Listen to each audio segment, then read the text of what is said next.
नमस्कार प्रणाम। हम आप सबके छोट भाई बेटा राकेश चंचल और आज बहुत खुशी के बात बा रवि प्रकाश भैया जो उनकी शिल्पी दीदी की गाना पे वायरल बनी बर्बादी हुई बाकी शादी हुई मोर तोरे से। तो देखी लो बहुत खुशी हो रहा बा कि आज हमारी गाँव में जगरना छपरा में और भैया है आई मंदिर की तरफ आई लो और देखी लो भोला कुरफाती भैया भी आगे बनी जो उनकी इंस्टाग्राम पे एकदम कुरफात मचा दिल बनी। लोग इतना पसंद करता भैया के कि क्या बतावल जा। और आज हमारी गाँव में बेटुआ के स्थान पे आयल बनी।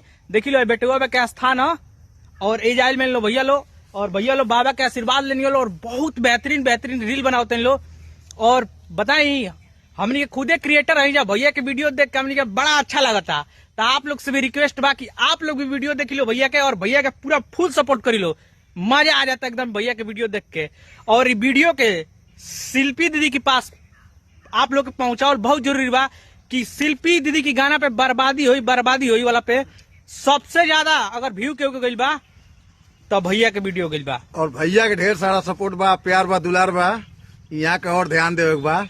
हमारा एकदम ध्यान देवे के बा लेकिन भैया एकदम दिल जीत लेल बनी। तनी मजा आ गया एकदम भैया से मिल के। धन्यवाद जितना सबके देखा था सबके को वेलकम बा, स्वागत बा। हमारी तरफ से ढेर सारा प्यार दुलार आप लोग दें और ऐसे ही वीडियो कॉमेडी आप सबके बीच में जायल करी। नमस्कार। इस चेहरा एकदम पहचान ले के बा। हमारा चेहरा आवता कि ना आवत एकदम कोई यहाँ तो चिन्ह लेगी ना हमारा।